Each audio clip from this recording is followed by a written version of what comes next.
Yang pertama di sini kita akan membahas tentang pembahasan yang pertama yaitu aspek penerapan ekonomi secara kuantitatif. Ya teman-teman, yang pertama aspek ekonomi secara kuantitatif yaitu prinsip-prinsip ekonomi pertumbuhan untuk memahami dan mengelola ekosistem pertumbuhan dengan menggunakan metode kuantitatif.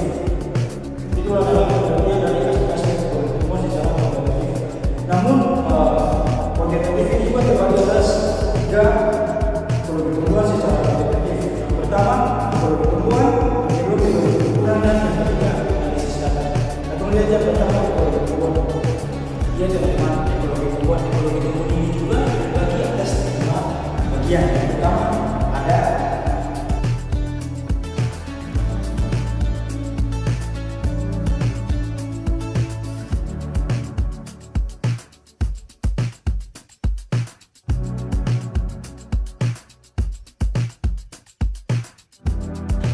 jadi teman-teman dari keanekaragaman mayat ini dia mengukur jenis tumbuhan, jenis keanekaragaman dan analisis komposisi spesies.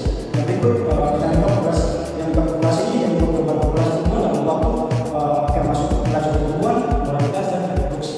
Yang berikut yang ketiga ekofisiologi. Ekofisiologi ini mengukur reproduksi fisiologi tumbuhan terhadap faktor lingkungan seperti suhu, kelembapan dan cahaya matahari. Dan yang keempat interaksi tumbuhan. Interaksi tumbuhan ini mengukur interaksi antara tumbuhan dengan faktor lingkungan tanah, air, dan udara. Dan yang terakhir yang kelima ekosistem. Kelima ini ekosistem. Ekosistem ini berfungsi dalam proses ekosistem termasuk siklus nutrien, aliran dan energi ekosistem. Ya baik teman-teman, kita lanjut pada hasil secara kuantitatif. Yang pertama kita sudah pertumbuhan, yang kedua kita masuk pada metode pengukuran. Pengukuran ini juga terdapat lima bagian. Yang pertama ada pengukuran dewasa, yang ketiga ada laju pertumbuhan, yang keempat ada pengukuran kadar air, yang kelima ada pengukuran data. Teman-teman tiga aspek tersebut yang terakhir ada analisis data. Analisis data ini terbagi atas tiga bagian. Yang pertama ada analisis statistik, dan yang kedua ada analisis grafik, dan yang ketiga analisis komunitas. Ya teman-teman, kita akan masuk pada pembahasan yang kedua yaitu penerapan metode kuantitatif dan pengumpulan ekosistem tumbuhan. Dalam penerapan metode kuantitatif ini juga terbagi atas beberapa bagian. Yang pertama ada pengukuran kepadatan populasi tumbuhan. Adanya yang pertama pengukuran kepadatan populasi tumbuhan. Pengukuran kepadatan populasi tumbuhan atau density jumlah individu per unit area yang digunakan untuk menggambarkan seberapa banyak individu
kuantitatif bagi observasi dan studi ini terbagi atas beberapa bagian juga. Yang pertama ada